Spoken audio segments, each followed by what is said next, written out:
Hello and welcome to our today's meetup, online Angular meetup. Today we have Rainer Hanekamp, who Hello. will talk about a semi-automatic migration to standalone components, and Michael, who will talk a bit about Frankenstein solutions together with my lesser self.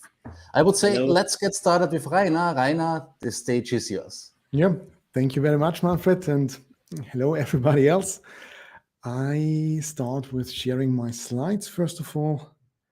Let's see if I can manage that.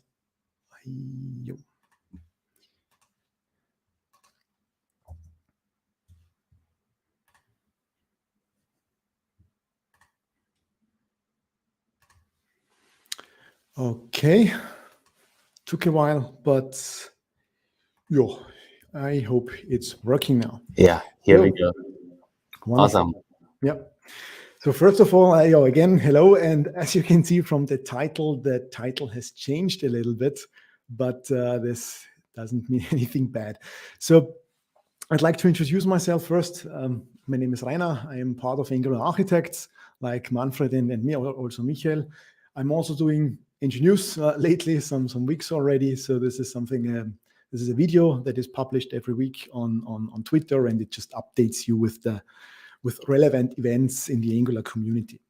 But in this talk, I want to discuss a little bit, or I want to present tooling which is especially made for the migration to standalone components. So the agenda is that, first of all, that we are all on the same page. I will just quickly cover what standalone components are and especially why we need them. Then about the migration process, what is possible if you actually have to do something right now, or if you just want to wait. And then we come to the migration assistant, or to the Angular schematics, because that's what it really is. And of course, also with a demonstration, it is already working. So why standalone components, or what are they, and why do we actually have to care? So standalone components, the problem or the problem that they are trying to solve is that they want to make our life a little bit easier. Because at the moment, we are still requiring the ng module, and standalone components will make them optional. So this is also the second title, standalone components or optional modules. And by the way, it's not just about components, it's also about pipes and directives as well. And Manfred has already explained it quite good in the last meetup, so I will just cover it very briefly. I think it might be important to understand, why do we have actually such a concept of an ng module, and why can we just skip it, or why can it just be eliminated? And it's actually very easy to understand if we take on the perspective of the compiler itself, because we can already say the ng module is something that is more or less required by the framework itself. So Angular requires it in order to be able to do the compilation properly. What does this mean? I switch quickly into the application that we have. And if we think like a compiler, or how a compiler would approach the task of compiling an application, it always goes via the TypeScript compiler, of course. So it has somewhere an entry point, could be the main test. And the point is, there are always some kind of import statements, and the compiler is just going into these files and is keeping traversing and is including all these files that are in the import files, of course. So it goes into the app module. From there, it will come into the app component, and so on and so forth. Now, the problem is, when we take a look at a component itself, we know, of course, that the component has several dependencies. If we are using dependency injection, so if we have a dependency to a service, it's not a real problem for the compiler to know that the form builder is required, because first of all, it is part here in the constructor. And second, this means that we have to have somewhere an import statement that defines or that tells the compiler that this file must be included. So this is about the dependencies that the TypeScript part has, so the dependency injection. But as we know, a component also has a template part. And for that, I go to another one, namely to my holiday card. And the point now is, it's not just a static template. That's not what HTML or what the template here is in Angular. We are here referencing and activating other code, other components. So this is everything but not static for the Angular compiler. Now the problem is, how does the Angular compiler know that it needs to import, for example, this is a pipe, that it needs to import the mat card, the material card, that it needs to import, I don't know, there is somewhere the button maybe, or the router link. So these are all dependencies that are defined by the HTML itself. The TypeScript compiler does not have access to the HTML, so we need some kind of construct that where we can define the dependencies that we have in our HTML part in a TypeScript file. And this is exactly more or less, this is very roughly speaking, but this is actually what the ng module is more or less doing. With an ng module, and this is here the holidays module, which is also declaring the holiday card, we have all the dependencies that are part of the visual representation of the HTML. We have all the dependencies here listed as TypeScript. So this means when the holiday card needs to have access to the holiday pipe, maybe to the router module, the ng module is exactly the place where these imports are defined. So that's the reason why the ng module exists, because it's just required by the compiler. Otherwise, it would not be possible, because we can't just write an import in an HTML. Of course, other frameworks are solving this problem in a different way. For example, in React, we have JSX. In React, this means you can embed HTML directly into JavaScript itself.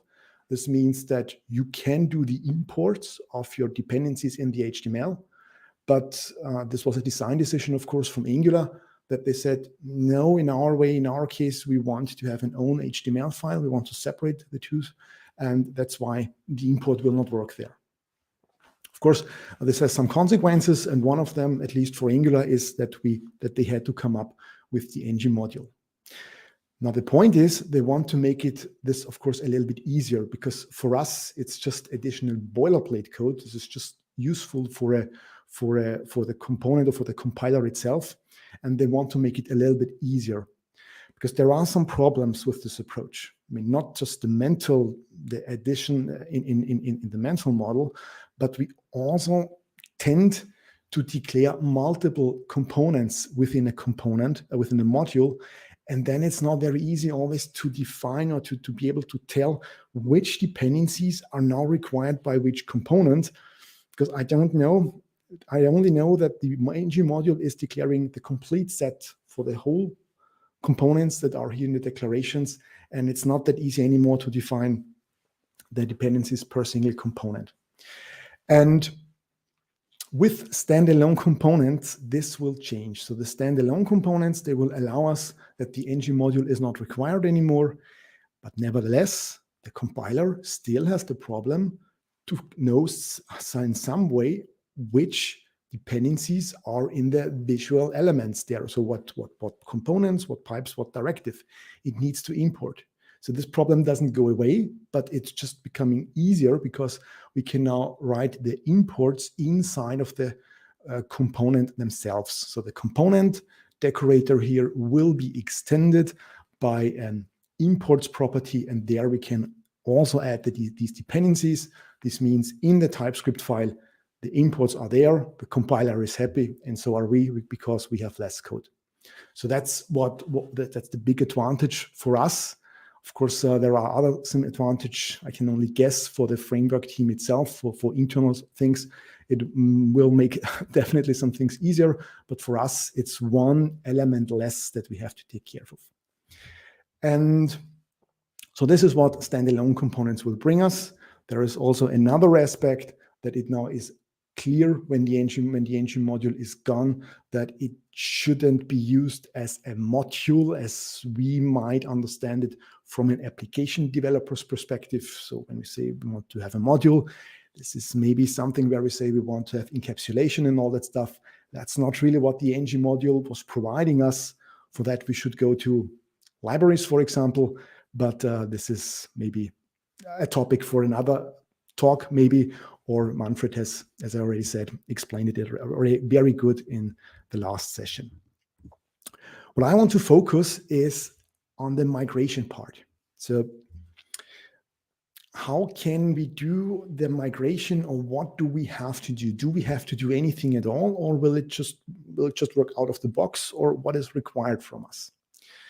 And there is definitely something that only we can do, we as developers, which cannot be done automatically. Because what we have to do is that we have to find out what are the individual dependencies each component requires.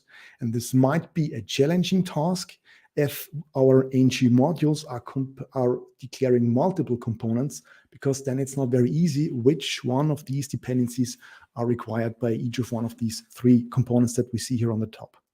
So this is definitely that we will have to do. There is no way around that. This is something that we have to do. And in the end, it will look something like this. So we see here that every component, so all these arrows, this is something that we have to define. They have their individual dependencies now. And of course, we also see here that the first component on the left side has a direct dependency to the middle one. This is, of course, also required. So this is how it should look in the end when there are no ng modules anymore. Good. Question is now, how can we do this? How can we do the migration process? Is there something where we can actually do something, or do we just need to wait? And when they are ready, that we can already start? It depends on the size of your application, I would say. There is something that you can already prepare. And of course, that's also the reason why this tool exists. And what you can do before standalone components are actually released is that you try to move your application towards the single angular component module approach. So this means, of course, at the moment, we still have to use ng modules, but you can come up with one ng module per component. This is something that you can do right now. This means all the tasks that you will have to do when standalone components are ready, namely defining the single dependencies for a component, is something you can do right now. And when you have such a kind of a scenario, when everything is more or less a scam, then it's very easy for you to switch over, because you only need to move the dependencies from your ng module into the components, delete the ng module, and then you're done. And in fact, you don't even need to do this, because this is just one part that this SAM4SC is doing for you. This is the tool that I'm going to present. So this is what you can do right now. If you say, no, I want to wait, my application is not so large, I don't have the urgent need to migrate, then you can still wait. But nevertheless, the task will stay the same. You will have to find the individual dependencies. Good. And what is it now about this tool? How can we get some automated support? And there are some things that we can automate here. First of all, as far as I know, it is not possible that we can detect these dependencies per component automatically. If somebody of you has an idea, please tell me, because this is definitely something that I could then add to this tooling. But for now, this is the only manual task that you have to do. Because what SAM4SC stands for is a semi-automatic migration tool. So semi-automatic means only parts are automized. And of course, the SC stands for standalone component. And you can think of it like, SAM stands also for a name, namely for Lord of the Rings. It's very similar to the situation that we find there. So Sam was more or less the one that just was with Frodo, but he did not really had the hard task, but he supported him. And this is exactly what the tool wants to do. It wants to support you. You can see yourself as the ring bearer if you want. So the hard task is still up to you, but at least you have as much support as you can get. And if we are already at this comparison, you could say that you want to get rid of the ring, which in this case would be the engine module. Okay. So again, we have here the migration process that you can start right now, namely the migration, the first step with scams. And what the migration tool can do for you, it can analyze all your components, directive pipes that you have in your application. It will find those components that are declared with other components, or with the module that contains multiple ones. It can generate a single module for these components, and it can also remove them from the original declaration. So this is the automized part. This is already, depending on the size of the application, I would say this is already something. It will definitely save you some time. And the manual task, as you see here, this is still this assignment of the dependencies. That's up to you. But if you have scam modules in your complete application, the next step can also be fully automized. So once it is clear which dependencies every component has, we can go on and can say, okay, I just take the imports, maybe also the providers from these scams, move them directly into the component, define them or mark them as standalone, and remove the engine modules. This can be fully automized. So this means when you want to start right now, you just migrate everything to scams, and then you don't have to do anything else except waiting. You have to wait until of course it is released. Then you press another button, or you just execute another task of the schematics, and you are done. Nothing else to do. Of course, there might now also be the question when the standalone components are ready. It's hard to find this out, so there are no official announcements. They are ready when they are ready. But what we know is that this week at the official repository at Angular, the first implementation for standalone components has already appeared in the branch for version 14.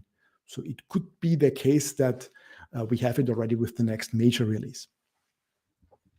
So that's not so, will not take so much time anymore. How can we now use this SAM for SC? How does it work? Well, it's just npm install SAM as for SC. This should already be available. And the whole thing is implemented as an Angular schematic. Yeah, coding time. So maybe a quick introduction into this application. You have already seen some parts before. This is how it looks like. Kind of always use the same kind of application for all my talks.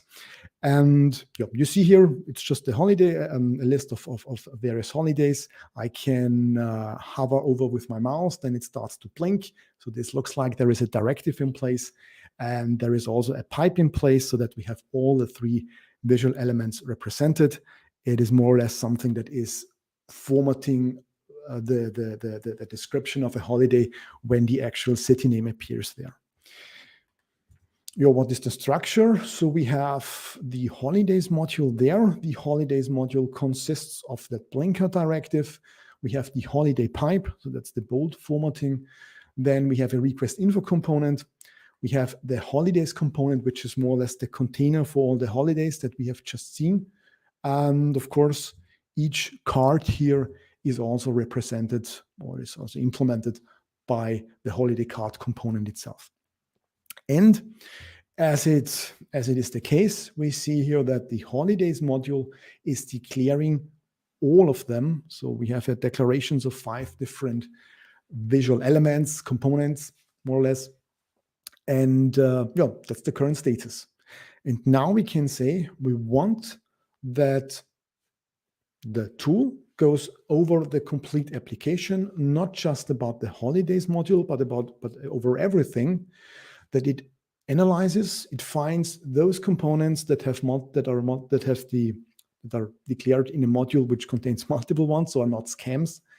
And then it should remove them from there, should create an own engine module, and that's it for the beginning. How this works. I just need to say ng generate sam4sc, and the task for that would be scam, generate scams. I can, of course, use the try run. It's just a normal schematic. So it is now doing the analysis, and hopefully it will show me what files it would change. It's not just showing the files, it is also giving me other information. We see here that it is telling us, where do we have it? Here we have it, that it is telling us skipping one undeclared component. So it found that there is at least one component which isn't used by any module. So we can actually remove that one. And it is also already detecting the existing scam components, so to say. And then it is just telling us what other files it would create. So it would create the holiday card component module, the holidays, and all the rest, of course. So if I now would rerun it without the try run, then we would see that all these files are created. Also, an update takes place. Of course, we need to remove the declarations from the holidays module. So that part here should actually go away. It has already gone. So the declarations have been removed. And instead, we have now new files. For each element, there is now an own module. And yeah, we can, of course, open one if we want. There is also a to-do that you know what you should do next. And you see here that this is just a normal module, which is declaring the component itself. This is, of course, also exporting it. It's importing the common module. This is something that I think we can know for sure that in most of the cases we will require that. And then you need to import them. But before we do the importing, I want to show you something else. Because if you rerun the command again, then it will tell you that there is nothing to be done because you have already moved everything to scams. So there is actually nothing that this task needs to do anymore. The only thing that is necessary now is that we start with the manual work. And this is where your IDE can shine. I mean, Manfred, last time he talked about Franz Klammer, which is the office assistant that we might be able to use in Visual Studio Code that can support you with importing all the dependencies. I'm using here Visual Studio Code, but I'm using IntelliJ. It is also able to help me quite a lot. And the way how it works, I would start with my directive, with my blinker directive. And I would say here, okay, there is actually nothing to do. So this is already done. And in order to progress your migration more or less, you have also here some kind of a utility method, because what this generator can also do, it can generate you a report. It can tell you how many files you still have to fix manually. And the way how it works, I mean, here it's telling us there is one legacy module, which is the original holidays module. You should check if you really require it or if you just delete it. It's up to you. And of course, here are the scams, and these are the ones that you need to fix. And the way how this works, how this reporting works, is that it leaves this comment. This is some kind of marker inside of each file. And when you say, yes, you are done, I mean, it is described here, of course, in the description, then you can just remove this comment, save the file. And next time when you're running the report, it is telling you, okay, you don't have to care about this anymore because you said you are already finished with that one. So this is how it works. Good. But I will continue with, it's not so much. This is a pipe. I also don't have any dependencies for that pipe. And I go into my holiday card component because there are a lot of dependencies. And this is now the point where I said this is where your IDE can shine. You see already that it is underlining all the dependencies that I didn't import. And with IntelliJ, I just need to say, okay, import the MUD card module. And IntelliJ is smart enough to know where this component is, of course, declared. And as we see, it has just added it into the right module. So this is something that can really improve speed up the migration process. It is also marking the rest. So we see here that the app blinker, there's also maybe something wrong. We say, yes, please import that module as well. Then we have here something which is red. This is the pipe. We have the router link. Also import the router module, of course. And then we have the button module, which I can also import. And I'm more or less doing the same for the other two components. So I just always need to open the HTML, wait until IntelliJ can present me with the analysis. I import it if everything is more or less clear. Do the same with the request info component. So we have here the form group. That's definitely coming from the reactive forms module. We have the mod form field. Let's input the mod input module. Then we have the mod icon, and of course also the mod button itself. And that's it, more or less. Of course, I could now, if I want, remove all my comments so that the report is updated as well. It's not necessary. What I still have to do in order to fix this is, of course, the legacy module, that one. I want to keep this module because I want to do the routing definition here internally. So what I need to do here is that I just need to import the modules that are exporting these two. And these are, of course, the holidays component module, and it's also the request info component module. And I think this was it. The only thing that I need to check, maybe restart the Angular CLI if nothing bad happens and I didn't miss anything. I am actually already done with the migration to Scam. I'll just wait a few seconds.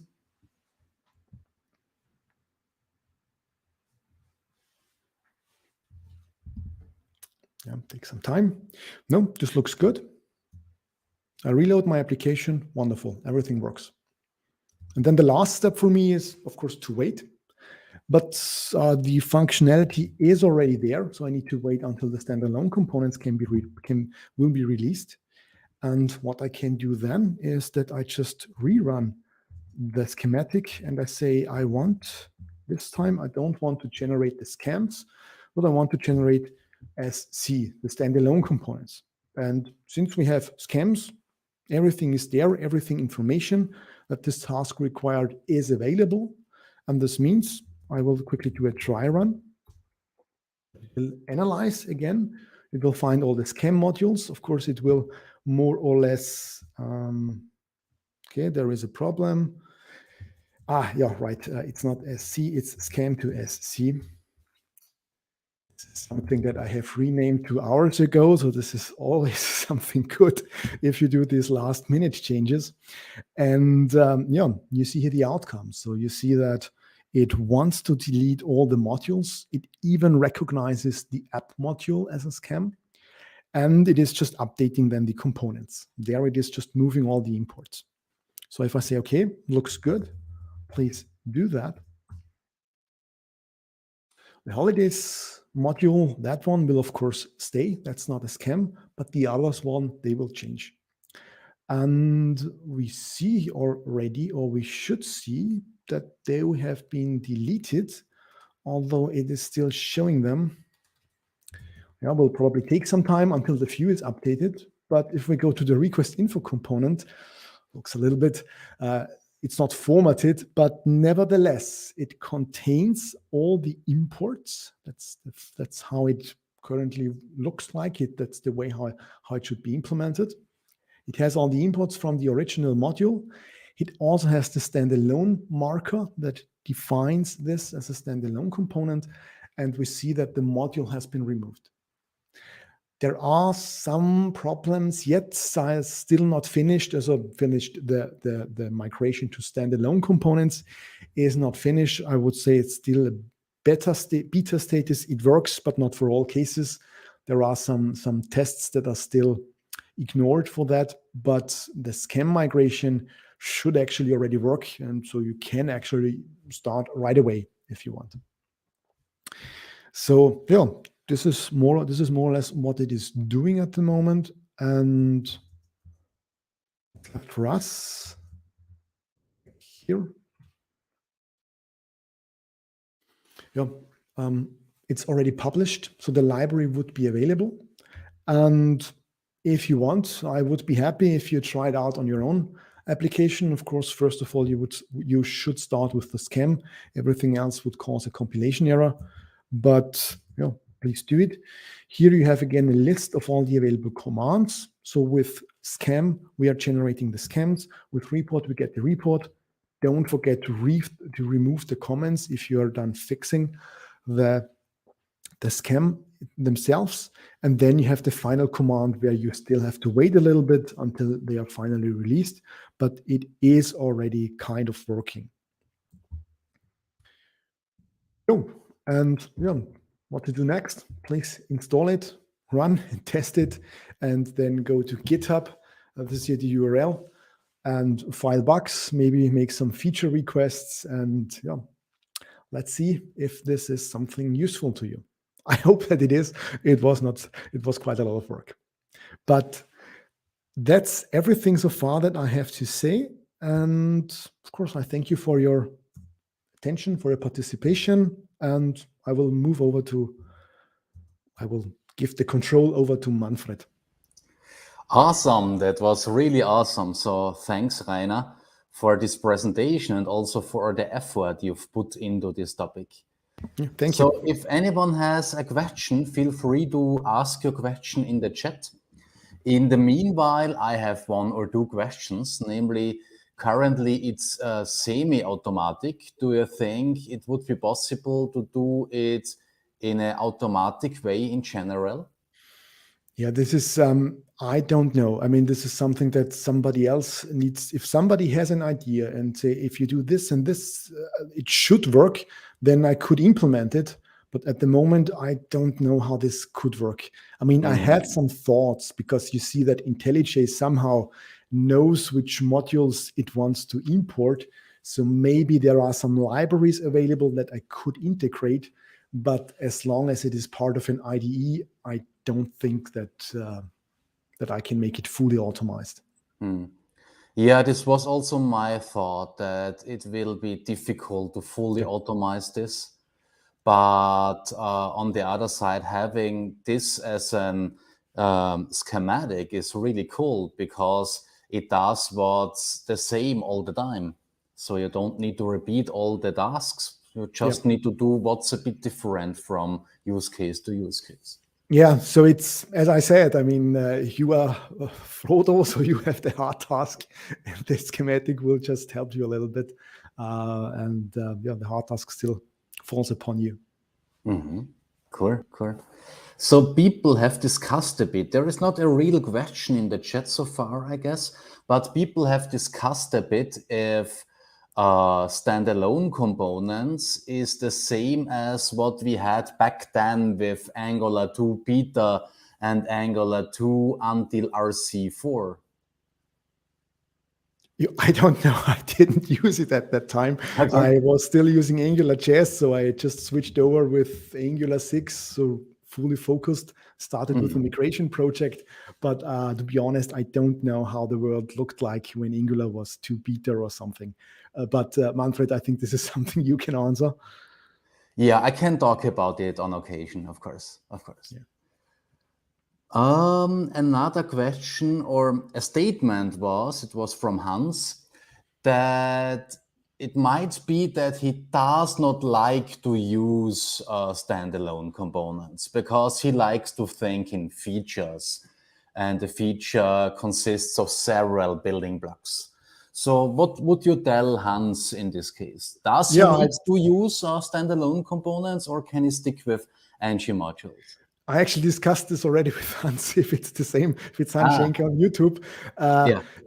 So my argument is that even for features, I mean, there are other ways how you can come up with modules, namely the NPM libraries that you have with NX or also with Angular, of course. Of course, the best way is also that you use the NX libraries because they provide you with all the linting rules that can give you the features that you want from a module, which is, of course, the encapsulation first. You don't want that somebody can just directly import any file that they want. There is an API for that, and you can only take the files that are provided by the API. So this is something that I need. ng modules doesn't really provide this to me. They only have, of course, they have these exports and that stuff, but that only applies to the visual elements in Angular. So this is the directive, the component, and the pipe. But what about TypeScript interfaces? What about functions? What about services? These are all things that aren't covered there. But with libraries, you have this. So you have. So I would always go with the npm library when I want to pack a feature module. And the way I see ng modules, as I said, this is something that is a requirement for the compiler maybe. But for us as application developers, if we want to have a module the way as we think of a module, then ng module is not the thing that I want to take. So I would definitely try to get rid of them, because it, of course, it confuses you. I mean, you have there the term module in your code base everywhere. People tend to think that's the module, which isn't maybe not the module that you think it is. So it brings also a little bit of clarity. Yeah, you're speaking right from my heart. It's not that much of a module, even though it's called an ng module. That's right. Also, using npm packages is what I really like to do. npm packages or something that looks like an npm package in an X workspace is also good enough, if you ask me. So people are curious. Oh yeah, that's nice. So Lars just gave you the first star on Sam4Z. That's yes. very I nice. think Lars is also the inventor of the SCAM principle. At least the articles from him are the ones that are more or less the reference what SCAM is. I mean, to be honest, when I read it for the first time, I thought, why do I require this? But it took a while until I understood the full consequences. Nice. So I'm a little bit of a late starter. And then there is a question. Someone is curious how much time you spend for these schematics. Yeah, I first started with an NX generator. I don't know how much time, because then I had to migrate it, because I thought maybe it's better if everybody who's using Angular can use it. Yeah, but I would say 4 days at the moment. But I'm not finished. As I said, the migration to standalone components, there are still some problems, especially when the module is located inside of the same file as the component, or the module, the SCAM, is in a complete different place, maybe another directory. Then you need to update the imports and all that stuff. And what you should also not forget, when you're removing the module and it is imported somewhere else, then you need to replace that import and replace it with the component import. That is not a standalone component import. So these are also some tasks that I still have to do. But the SCAM migration hopefully works. So I'm very curious about that. Nice, nice. 4 days. Wow, wow.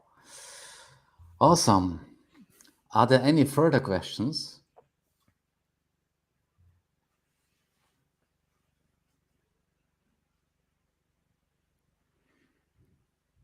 Okay. Yeah, maybe from Hans Schenker. I mean, there is from Netanel Basal, there is a schematic that generates SCAM automatically. So yes, definitely. So we know already that standalone components will come. So when you now generate a new pipe directly for a component, just go always with the SCAM pattern, because then you don't have any work afterwards. Don't add them in modules that contain multiple declarations. Richie Rich is asking, will this work for hybrid applications, Angular JS and Angular in version X greater than 2, greater or equal than 2, I guess? To be honest, I don't know. I mean, I don't see any problem. Maybe there is something in terms of the implementation details. You never know. I mean, if you have watched the progress of the standalone components, I kind of had the impression that in the beginning, the Angular team was very positive. There was even a talking of releasing it in a minor version, which would have been 13.2. Last week, I heard, it takes a little bit longer. We don't want to break some things. So maybe there is more that needs to be changed internally, and maybe that has some effects on AngularJS. But this is just, I don't know, to be honest. We will see when it will be released. I'm sure if there are some problems that they will tell in the release notes. Cool, cool. Okay, so if you have any further question, feel free to put them into the chat. We will pick them up eventually. And until we find something more in the chat, we will just proceed with the next topic.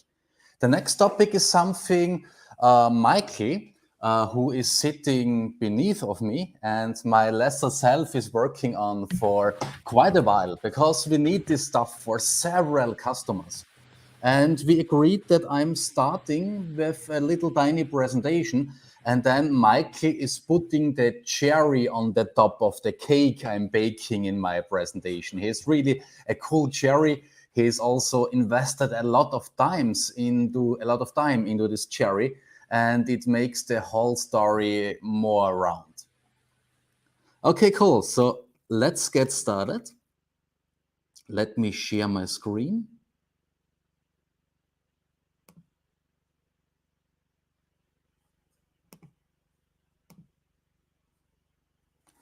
And here we go.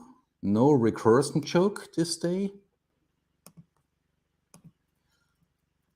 Oh yeah, before we proceed, I almost forgot it. I need to talk a bit about our sponsors, just 2 or 3 minutes. We have some really nice sponsors. For instance, there is Netconomy, a gold sponsor. There is Arena Tech, a gold sponsor. And then there is this company I've never heard of.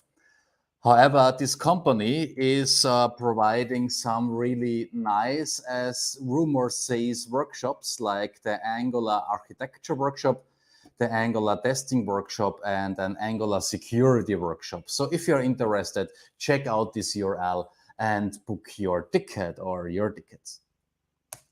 And if you say, well, I can do this better than Manfred and Michael and Rainer, then you are welcome, because we are always looking for presentations and for sponsors. So if you want to do a presentation here, feel free to reach out to me, and then we will find a date and a topic. And if you want to be a sponsor of this meetup, also reach out to me. And then I will tell you a little tiny trick to make sure that your logo is part of this presentation. Okay, cool, great. But now we can really get started with the second part. And we called it 5 steps to your Frankenstein micro frontends. And no, this here is not Frankenstein. This here is a kangaroo. And I guess if you see a kangaroo, one of the first things you have to think about is Australia, isn't it? Because more or less, Australia is the only region where you find kangaroos on this planet. There is an island in the surroundings of Australia where you also find kangaroos, but I think that's it more or less. And funnily, there is also such an animal when it comes to Germany. There is an animal you only find in German-speaking areas like, Germany, German, Swiss, or Austria. And this is this guy here. If I would translate its name word by word, I would call it an egg-laying woolly milkbag in English. And this is, of course, not an actual animal. It's more of a metaphor for a product that is capable of everything, that can do everything. Most of the times, this term is used in a positive way, like Swiss Army knife in English. But as we will see in some minutes, this little tiny animal, even though it looks cute, can be quite a bastard. It can ruin your day. If we look at micro frontends, sooner or later we might end up with such an animal that is capable of everything. Because, the idea of micro frontends is to subdivide a huge application into tiny parts, and then several teams can work in an autarkic way on those parts. They don't slow each other down, they can do their own decisions, and this shall bring back the agility of a small team, even though you have a huge overall software system. And because they can work in an autarkic way, they can choose for their own frameworks. They can use what works best for their current challenge. Some of them might use Angular, some of them might use something different. This works in theory, however, in practice, this has some severe consequences, as we will see in the course of this presentation. And this brings me to the first rule of such solutions. The first rule of such solutions is don't do it. Yeah, really, avoid it. If it is somehow possible, avoid it. Avoid it like the devil is avoiding holy water, like we say in German. Because, yeah, it will bring some challenges to the table, and that's it. So thanks for coming to this presentation. Okay. That's not it totally, because, there is always a reason for everything. And there also might be a good reason for doing something like this. For instance, perhaps you need to migrate little by little from one framework to another one. Perhaps you've heard the rumor, Angular is not really backwards compatible to AngularJS in version 1.x. It's more or less a completely different framework. And if you want to migrate little by little from AngularJS to Angular, you need something like a micro front-end solution. You need to run both frameworks side by side. And of course, we all know there is something like ng upgrade, which really works nice, but it really intermingles both sides. With a more micro front-end solution, you can decouple your parts. For instance, according to business domains, and then this business domain runs on Angular, that business domain runs on AngularJS, or perhaps you need to migrate from or to another framework like React, Svelte, or Vue.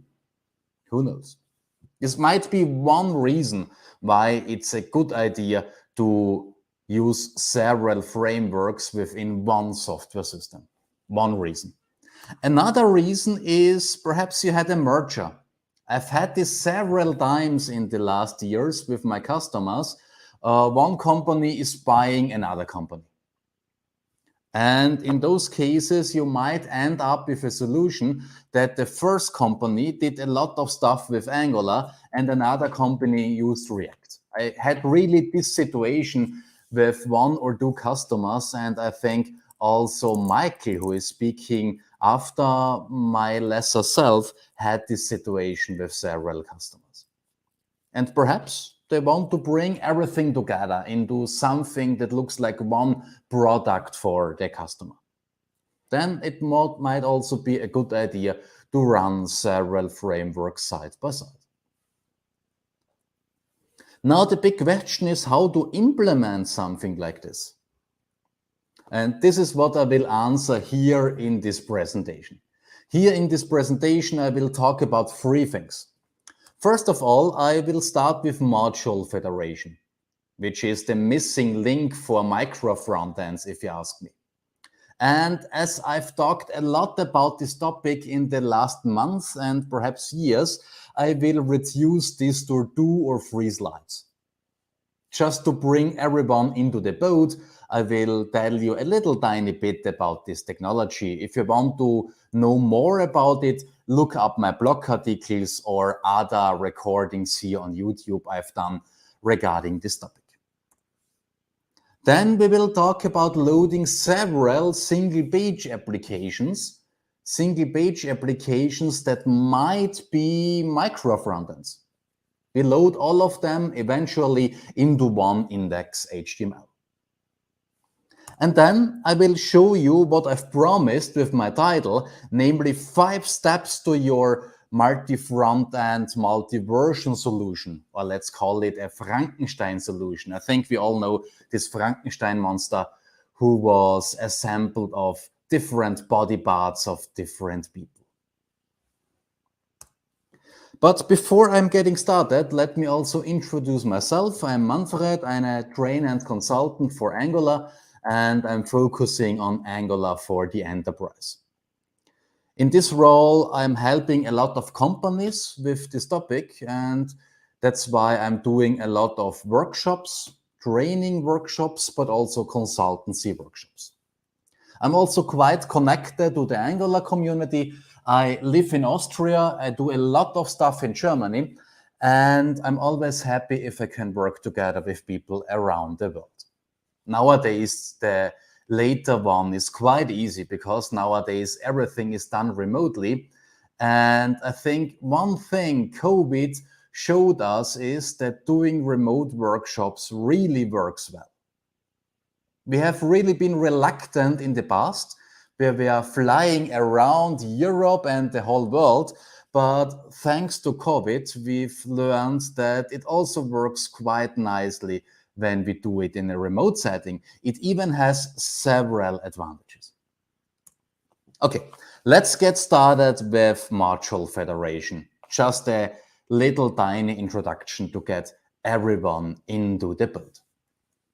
So basically, what module federation allows me to do, it allows me to load something from over there, from a separately compiled, separately deployed application. That could be a component in terms of Angular, in terms of Vue, in terms of React. That could be an ng module. That could be just a file with a function. It can be literally everything. And to make this possible, module federation defines two roles of application. The first role is the host, which is in my case the micro frontend shell, the thing that is loading all those micro frontends on demand. And the second role is the remote. In our case, this is our micro frontend. And now we can configure both roles. For instance, for the shell, we can map URLs. We can say, hey, this URL mfe1 points over to this location.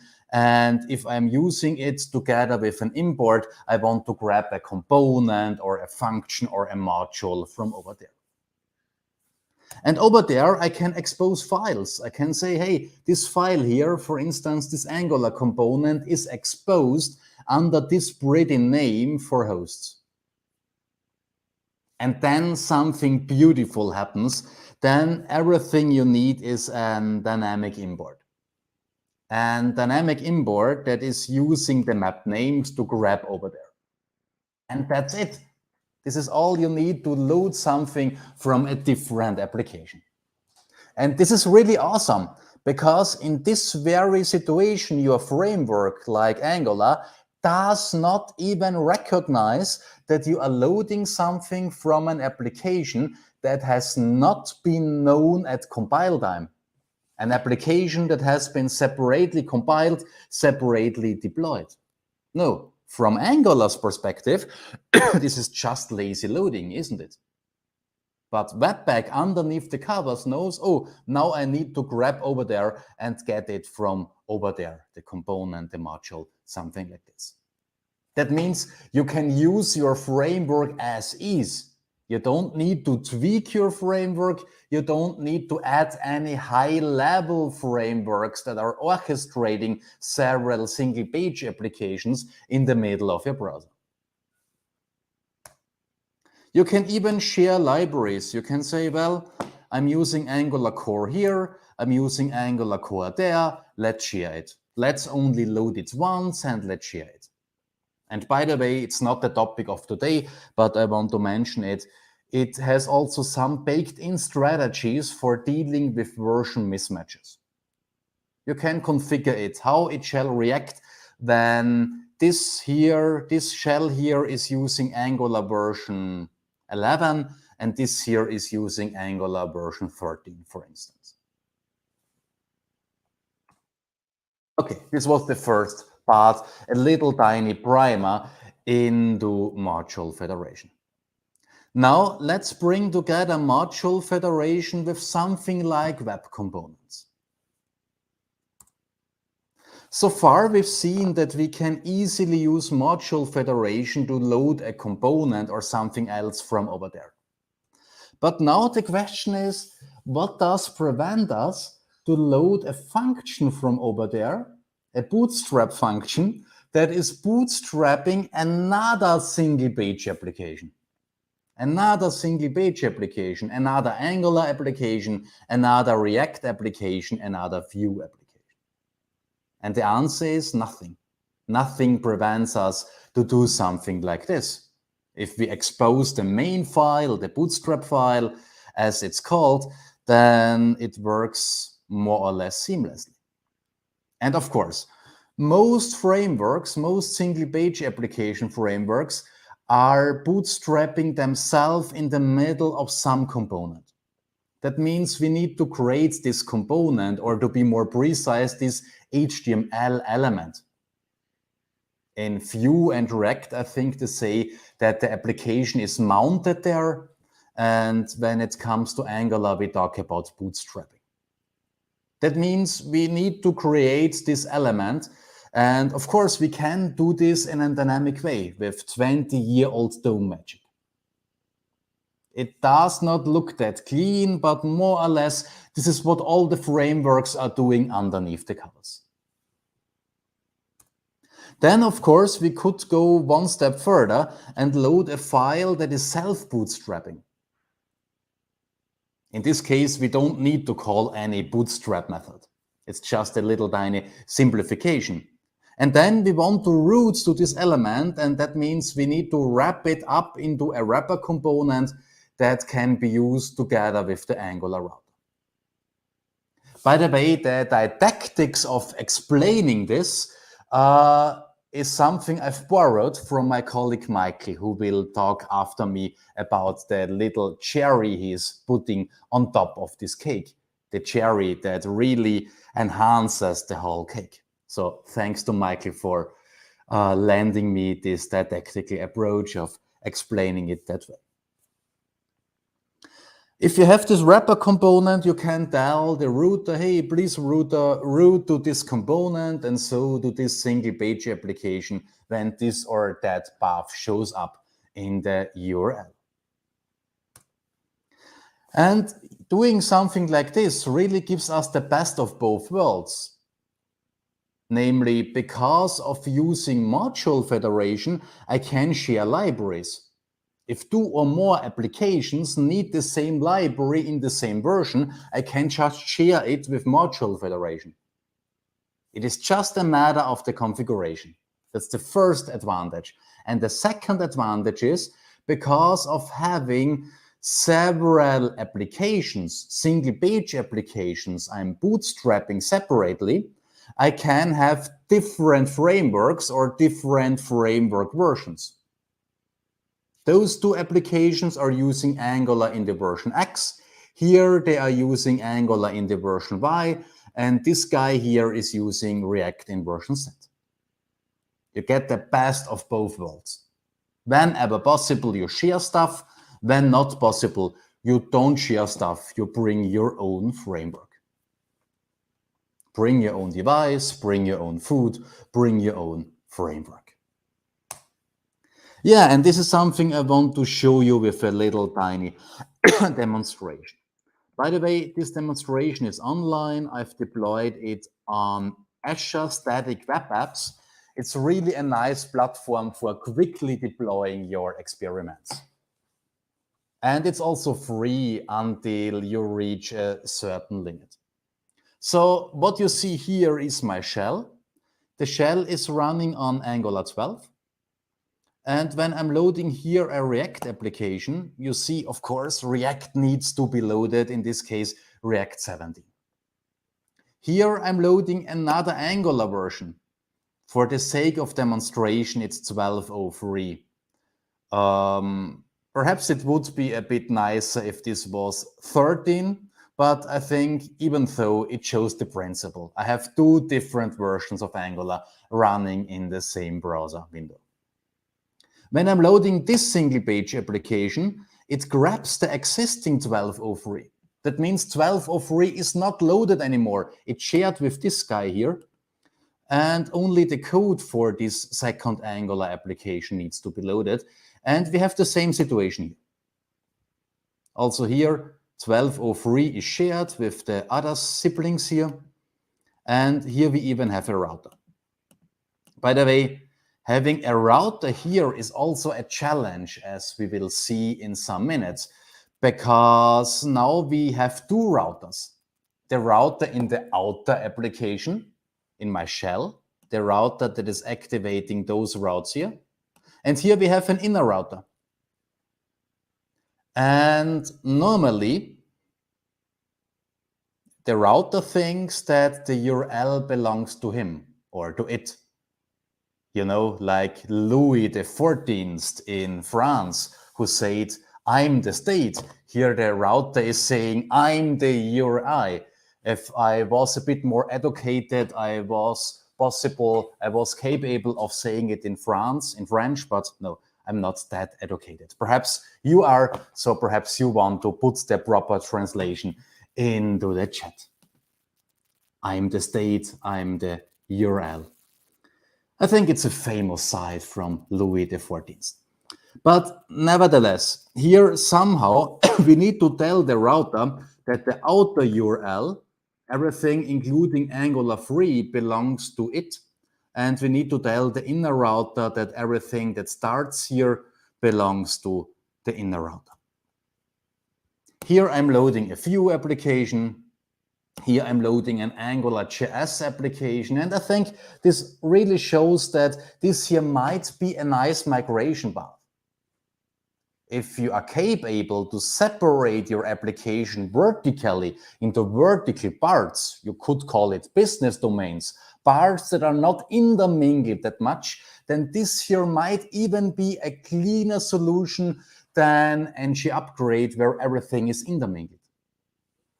Of course, if you need this intermingled situation because the right side is using a service from the left side, then ng upgrade might be the better choice, especially if this happens much, if this happens a lot. And here I have a dashboard that shows everything together. Of course, I would prevent a scenario like this.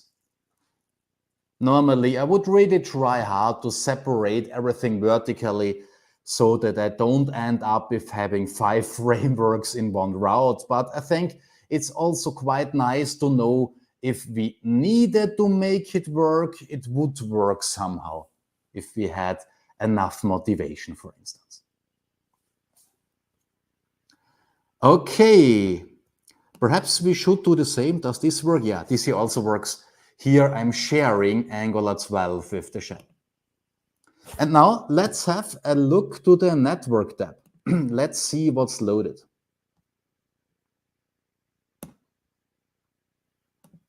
When I'm clicking here, not much is loaded because I'm sharing Angular with the shell. I'm just using Angular 12. So as you see here, only some metadata is loaded.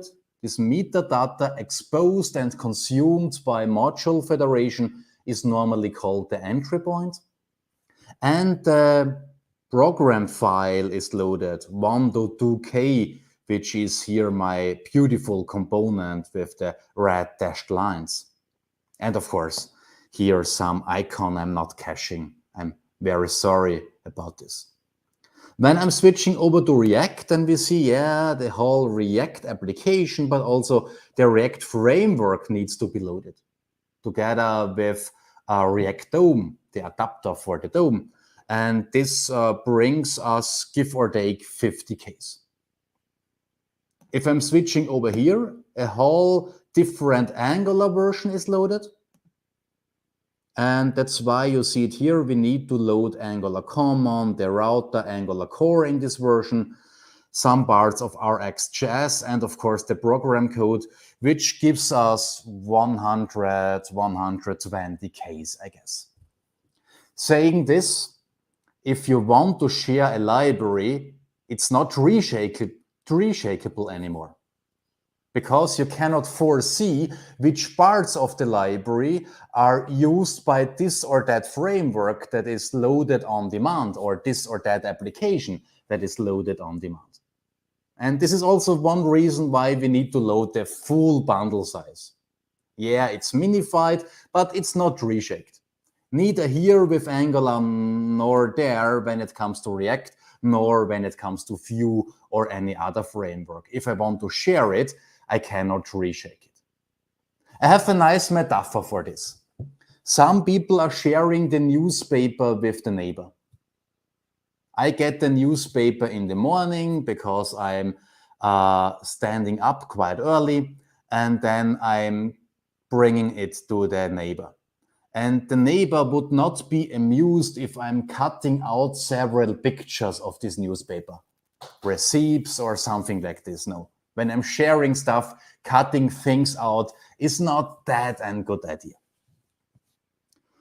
The nice thing is when I'm moving over to the second Angular application, then we see Angular in this version 12.03 isn't loaded anymore one more time because it was already loaded. And the same holds true here. This guy is also using 12.03.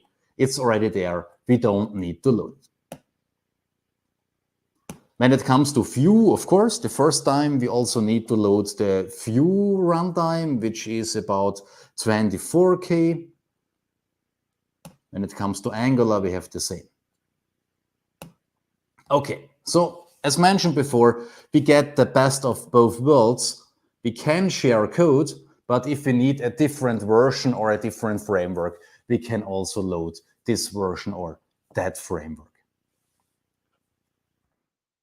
By the way, if you want to know more about building something like this, then you find a lot of material in my free ebook. Check it out here, angulararchitects.io/book. And now, of course, the big question is, if I do something like this, what Manfred did, loading several versions, several frameworks, aren't there any ugly pitfalls? Isn't this road quite rocky? And the answer is yes, it is. If you are doing something like this, you are entering a very rocky road, a very dangerous road. There are several pitfalls here, like 8-bit crocodiles or 8-bit scorpions. Perhaps you've seen this game before. And that's why I've told you at the beginning, if you don't need something like this, if you can prevent this situation, please prevent it. Nevertheless, you can use module federation. Nevertheless, you can compile different things separately. But if you can stick with one framework in one version, please do it. It makes everything more seamless. But if you really need to mix and match everything, yeah, then you have some 8-bit crocodiles on your way. Better avoid them. And those ugly pitfalls call for ugly workarounds.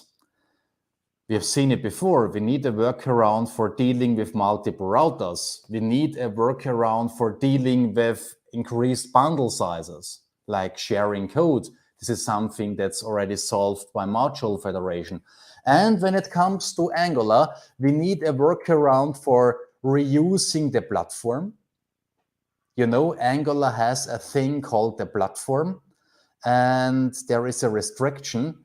You can only bootstrap each platform once. That means if you have several Angular applications using the same version, they need to use the same platform instance. Not only the same platform class, no, the same platform instance. That means you need to cache and share it, and somehow you need to share zone shares. And yeah, I've written a blog article on this if you really need it, how to use all those workarounds for those 30 traps. And we have also written this library here, Module Federation Tools. This is implementing several workarounds I'm describing here in my blog article. Just to not confuse it, this here is the unopinionated package you need if you want to use module federation with Angular, perhaps in a nice way, without mixing versions and frameworks. This is for the rocky road. if you want to have several versions and several frameworks, then this helps you with this rocky road. But, you know, beware what you are wishing for. And this brings me to 5 steps to your solution, something I have promised with the title of this talk. The 5 steps are more or less generic. The implementation here is done with this library. It hides a lot of dirty workarounds, you know. The first step is, first of all, you need to expose your whole micro frontend via module federation.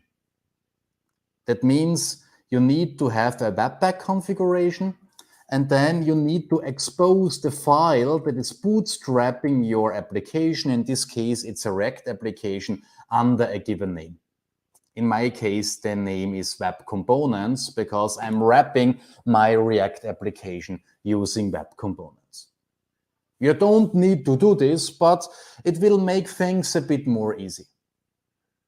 For instance, Web Components are automatically bootstrapping themselves if they see a given element on the page. You don't need to take care about bootstrapping by yourself.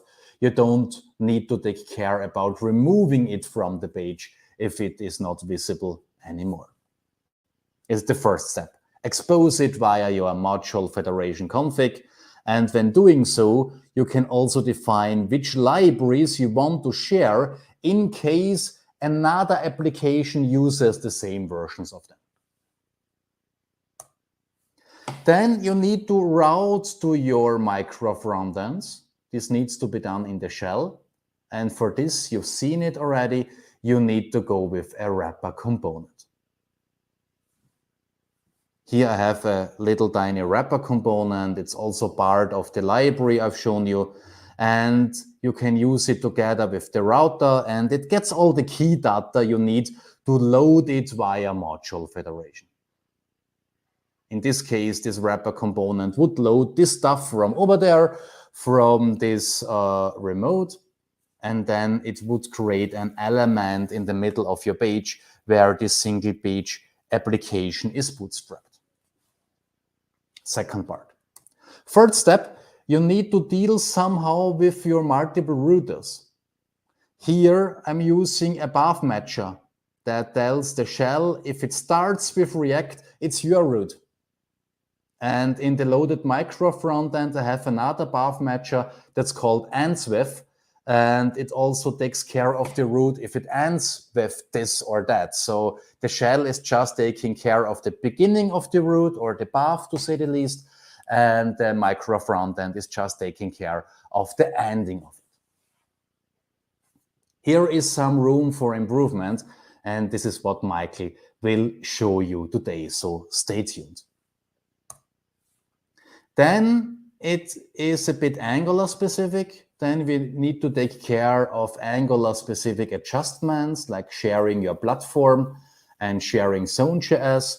And for this library I've shown you has its own bootstrap method. It is bootstrapping Angular and it is taking care of sharing the platform and sharing Zone.js. It looks quite similar as the real bootstrap function, but it is doing a bit more. Also, to make sure that your shell is sharing your Zone.js instance, call this helper function in your app component, and to make sure that the inner router works in your micro frontend, call this helper function also in the app component. And then that's it. Okay, there is a fifth step. Perhaps you want to establish communication between your applications. And in this case, just share libraries. Just share libraries that act as a mediator for your different micro frontends. You can do this with a traditional NPM package. If you have a mapped path inside of your monorepo, you can use this helper facility, this helper class, which is also generated by our schematic into the middle of your module federation configuration. So let's assume this here points to a piece of code with a service that is acting as a mediator, that is taking some data from this micro frontend and relaying this data to another micro frontend. Publish, subscribe, something like this. And that's it. Oh yeah, I have prepared a little tiny demonstration for this. For this, I want to have a look with you together into the source code. This here is the source code of my React application. And please, I'm very sorry here. I'm everything but the React expert. I guess there are better ways to implement this Hello World application with React. Please forgive me, I'm an Angular guy. But nevertheless, what you see here is a React component. I'm using classes, because I'm an Angular guy. I cannot do it differently. I'm very sorry. And it is saying hello and blah, blah. I'm wrapping up this React application into a web component. It's not necessary, but it is easing several things. And then I'm registering this web component. This is the first thing I'm doing here. The second thing is in my webpack configuration, I'm exposing this file under this name so that I can load it on demand, and I want to share React and Reacto. First step. All the other steps I have in my Angular-based shell. For instance, in my Angular-based shell, I'm also configuring module federation. And here I'm also defining what the shell wants to share, like Angular in the version 12. When it comes to bootstrapping, I'm using this bootstrap helper function that takes care of sharing Zone.js and sharing the platform. And in my app component, I'm calling also share ng-zone for the shell. I don't need to call it for the micro frontends. And in the micro frontends, I'm calling connect router. And by the way, here I'm defining some routes. Looks like lazy loading, but load children is now delegating to something that loads this or that ng module, or a completely new single page application like this React application here that is hosted on Azure Static Web Apps. This is my wrapper component. It takes all the key data we need to load it from over there, and then it's bootstrapped within this element. Also, to take care about the inner and the outer router, I'm going with a path matcher. Both this component and the path matcher is part of this helper library. Okay, that's it. By the way, as mentioned before, the cherry on top of the cake, or perhaps it's a completely second cake, will be presented by Michael. He has really a nice idea how to improve this situation with the inner and the outer router. Perhaps it even works with an outer, an inner outer, and an inner router. I'm not sure, but perhaps it also works in such a scenario. But first of all, for my part, let me come to a conclusion. First of all, you need a good reason to do something like this. Normally, I would really try to avoid a situation where we have different frameworks and different versions. But if you have a good reason, then module federation got you covered for sharing code, and web components got you covered for hiding framework details and versions. And take care of this animal here, because as mentioned, it looks quite cute, but it's quite a bastard. It can ruin your day because it makes everything more complex if you have a lot of different frameworks and versions in your application. So thanks for this. I've already uploaded my material to my blog, and follow me on Twitter to stay in contact. And now I will move over to Michael because Michael has the cherry on top of the cake, or perhaps even a whole additional cake. So, Michael, stage is yours. Thank you very much, Manfred. Hello, everyone, and yeah, I hope I'm thankful that for those of you who are still in, because in Europe it's quite late, right? So good evening, and hello to everyone else in different time zones maybe. And thanks to Manfred and Rainer for the very interesting first talks. I will immediately continue with the story that Manfred started, and he already gave some spoilers about the routing solution.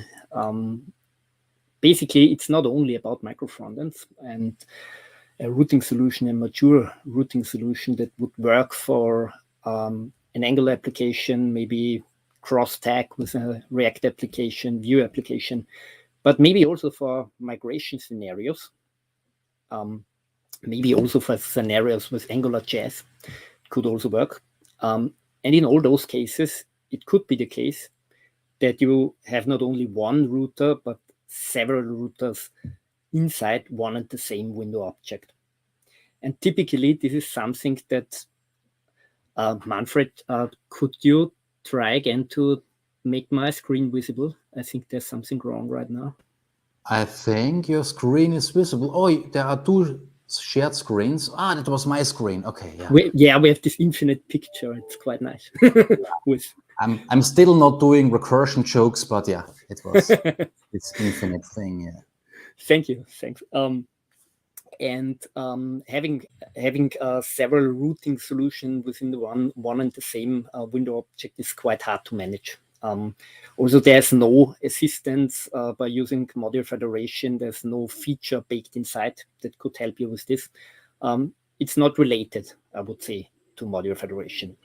But nevertheless, if we run in such a situation, no matter if we are using micro frontends or maybe two bootstrapped Angular applications, one Angular 13 application together with one AngularJS application, it's always the same story. So let's start with this. My name is Michael Egger-Zickes. You can follow me on Twitter. It's here on the screen.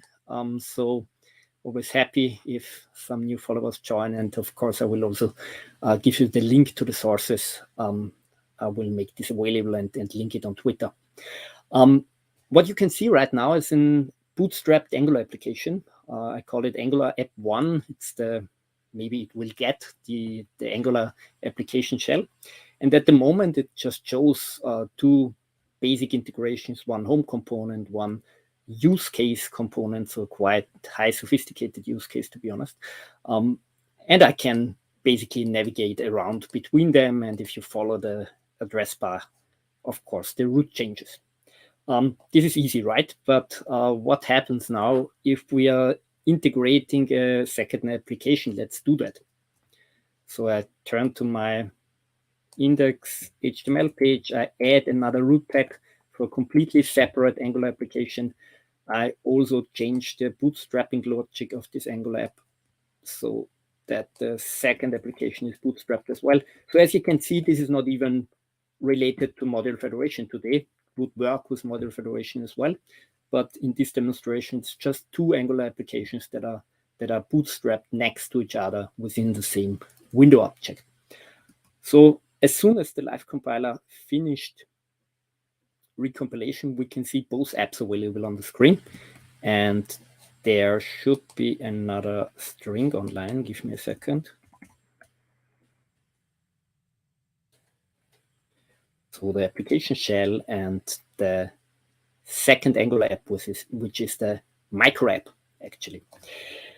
So the micro app looks exactly the same, to be honest. I implemented it in two namespaces here in my application. So first namespace for the first app, second namespace for the second app. So basically implementing the same components, the same, almost the same features available on the screen. Why? Why is this important? Because then I also have the same route navigations here. So the same route definitions, so I can navigate around here and switch between home component and use case component 2.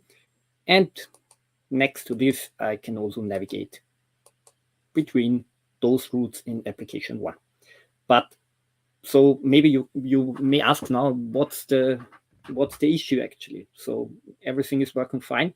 I could stop the talk right now, right? No, not really, because if we're looking at the URL, we can see the URL changes up here for application 1, and it also changes for application 2, but they are not synchronized at the moment at all. That means if I navigate to home component here, home component is visible.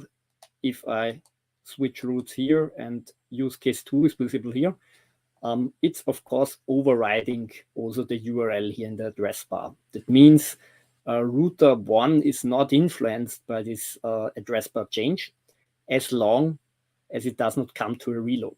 Because now I have home component 1 visible and use case 2 visible. But if I refresh my page now, of course, it uses the root use case, and now use case 1 is shown in application 1 as well, which was not the screen that I showed before reload.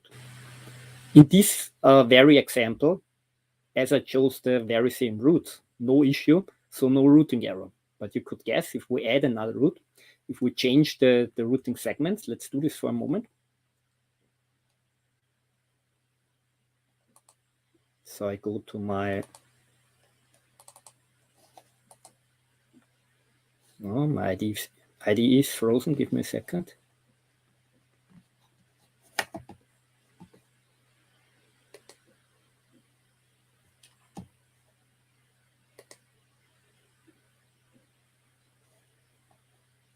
Yeah, sometimes the reboot is fine for development and developer environment as well.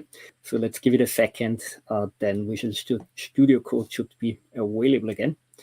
And now, if we go to our root definition, maybe for the second app, then we can change the URL segment here, the segment that navigates to use case.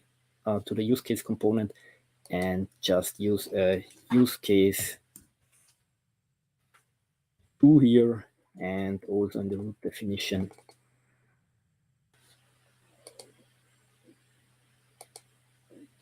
We change this to use case 2.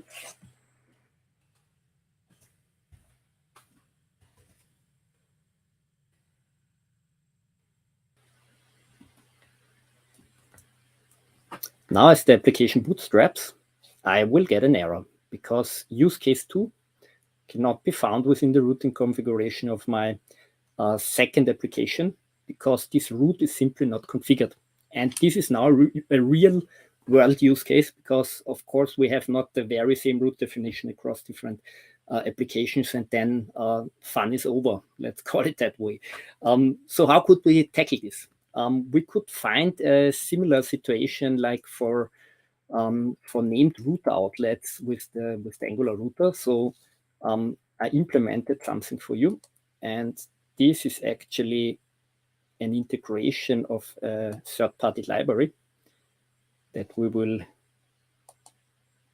make available first of all as a beta version, later on, of course, also as a stable one. And this library offers, it's at Angular Architects namespace. We will put it on NPM after this talk as well, at Angular Architects, and then our package for this new routing feature. And I can import a module now, micro app routing module, and I can call it with for shell. So this is the integration for the shell application. In my case, the shell application is the first one. And I will pass in a name so that I have a unique name for this application configured. And then I can do the very same for the second application.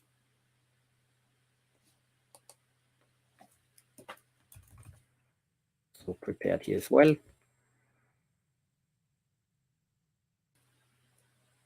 This library is actually implemented here in this mono repository, and it has some kind of implementations to patch the Angular router, to patch the browser APIs that are necessary for that. I will talk about this afterwards. I will show you first of all the demonstration on how the those modules, those libraries can help you actually completing a story with several router instances that work side by side. And as you have seen, the application is reloaded, and now I have an URL here with app1 and the root for app1 and app2 and the separated root for the second application.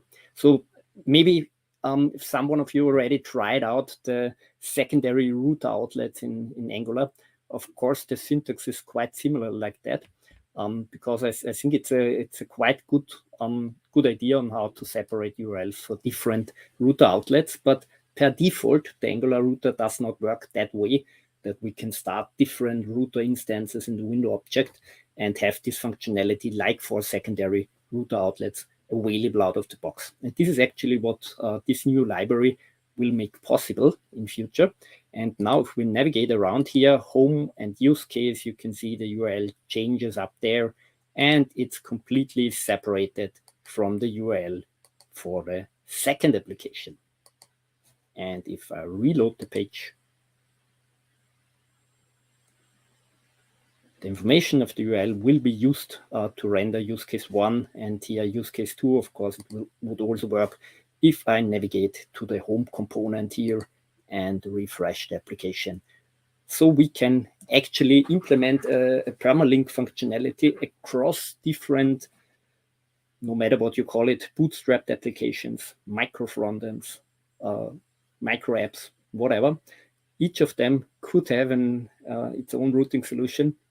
And then there are some services running in the window object that intercept the writing into the history API to update the URL here.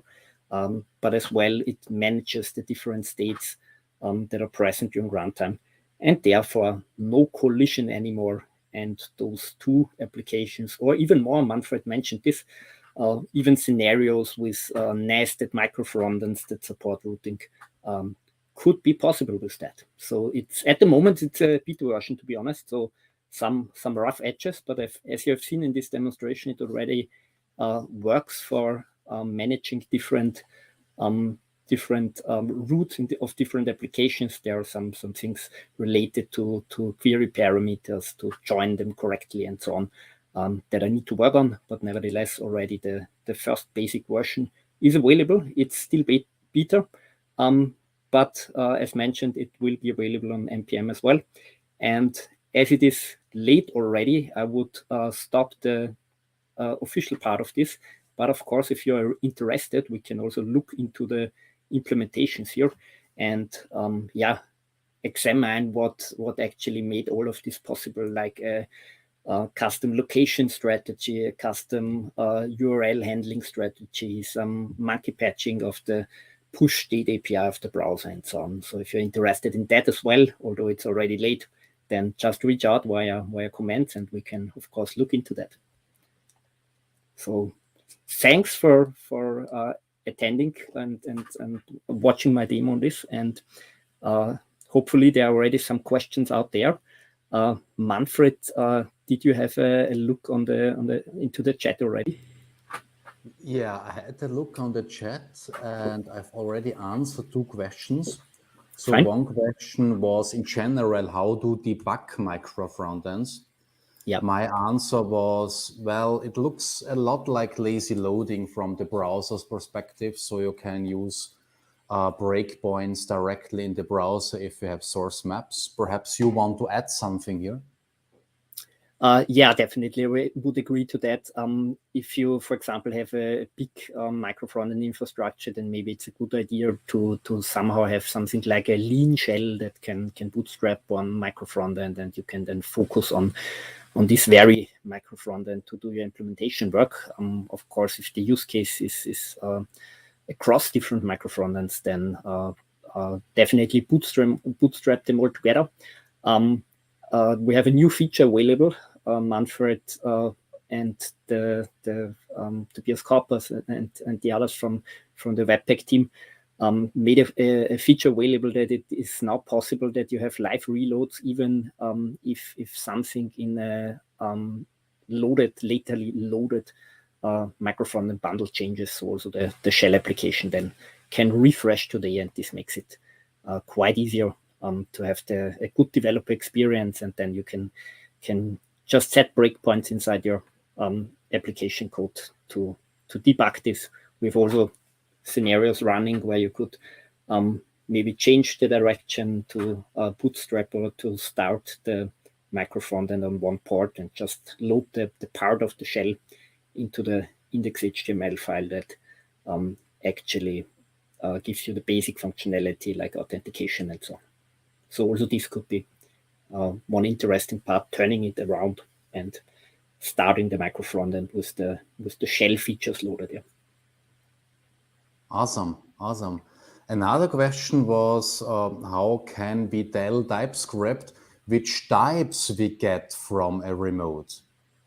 My answer was we could use TypeScript typings to create something like a proxy, like we do in network programming when we access a service facade.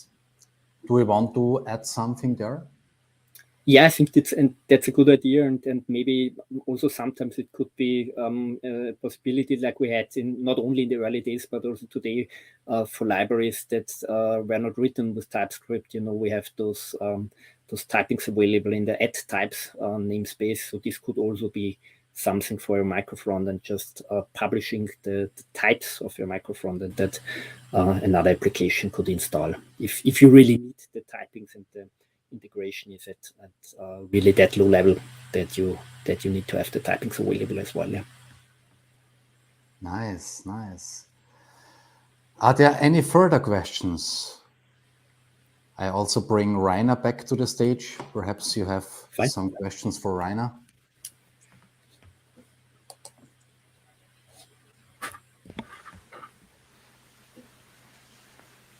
Okay, in this case, let's call it a day. So thanks for joining, and thanks to my colleagues, Michael and Rainer, for, first of all, two awesome presentations, and second of all, for enriching the whole story with their tooling. They really put a lot of effort into those tools, and so I really thank you for this. It's really helpful for the whole community.